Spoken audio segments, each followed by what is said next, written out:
I found Baaghi 4 a sort of an art film. That's the only way to justify the story and screenplay in the movie.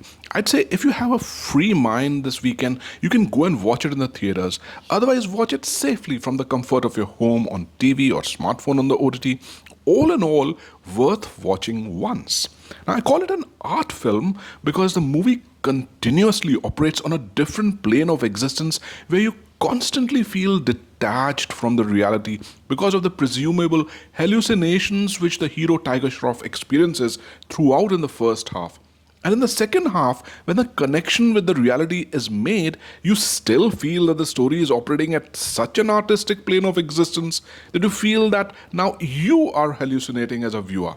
Don't get me wrong, that hallucination is not entirely uncomfortable. If you go with the flow and yield to the emotions of the story, it doesn't feel so bad after all. I came out of the theater almost convinced that Baaghi 4 is actually a reasonable effort where there is a different kind of a story which mixes the emotions and actions of Kill Bill, John Wick, and some children from Mr. India. You might say that I'm still hallucinating, but I'm sure you'd agree with me if you watch the movie, which by all means you must, since it is a completely different kind of a story for sure. The good news is that if you haven't watched the earlier Baghis like me myself, there's nothing to worry. It is a completely brand new story in the Baaghi franchise. So the plot. Ronnie, played by Tiger Shroff, wakes up from a coma after a car accident, which is the opening shot of the movie, and keeps remembering a girl called Alicia, played by the Miss Universe no less of the 2021, Harnaz Sandhu, who is also making her debut in the Bollywood movies with Baaghi 4.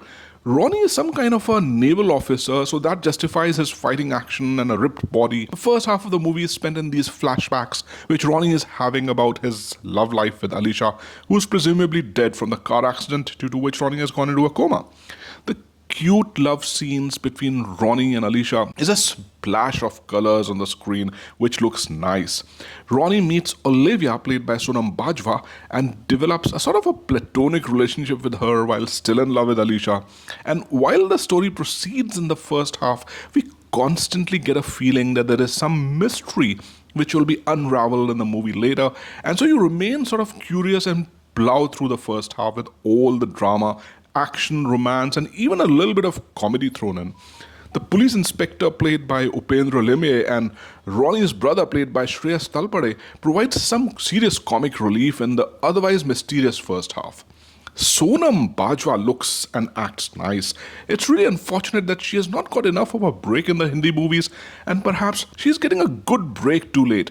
But I kind of like her from her Punjabi movies like Gudiya Patole, and she is clearly impressed with her performance in Baaghi 4. Looking at the figures of Harnaz Sandhu and Sonam Bajwa, you almost wonder if these girls eat anything at all. How is that wire-like figure possible? They prove that it is. Now, as we go into the second half, the mystery is revealed and the villains which do play hide and seek in the first half come to the fore, and the story inside the story is revealed, where the villain is Chaco, played by Sanjay Dutt, who does a good job of convincing us about his crazy character fueled with the mad love for his lover girl. In cahoots is his brother, played by Saurabh Sachdev, who never lets us down and always somehow manages to impress us all, and you remember him later for his guile looks and the mannerisms. I call it an art film because it is the second half which shows the unreal and simultaneously the surreal character and violence of Sanjay Dutt and the gang. All normal logic is thrown out of the window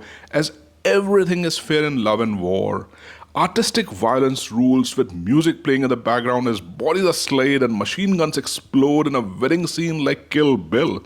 So depending on your disposition, you would either think, what the hell is going on? Or you would say, you're right, that's the way to go, man. Anything and everything for love, as somebody said. And you can't be reasonably in love with someone. You're always truly, madly, deeply in love, or you're not. Period. Tiger Shroff has done good acting, especially in the scenes where he feels helpless, as everybody's thinking that he has gone mad. Newsflash, he's good in action too. But after having watched movies like Coolie recently, sometimes you tend to get a feeling in Baaghi 4 that his action scenes could have been made even better, which is not to say that they're not impressive. They are, but it is a competition with everybody else out there. His looks change in the movie dramatically, and he's now looking more like his dad, Jackie Shroff, than ever before. Clearly, we will see more of him in the future for sure. Harnaaz Sandhu looks ravishing and emotes well as per the needs of the script, but I don't find her as someone I would remember a lot, as for example like Aneet Padda of Sayyara, whom I still remember. In the end, the mystery revolves around a couple of women called Alicia and Avantika, both played by Harnaaz Sandhu. And there is a dialogue in the movie which sums up the passion of these women, which really leads to all the drama in Baaghi 4, and that is, मोहब्बत में औरत से कोई जीत नहीं सकता और नफरत में वो किसी से हार नहीं सकती. But even more powerful dialogue is right towards the end. Her आशिक एक villain है. Sounds somewhat tacky, but the movie does justify that, putting all the pieces together in the end. You only live once, so I'd say take a chance on me and go and watch Baaghi 4.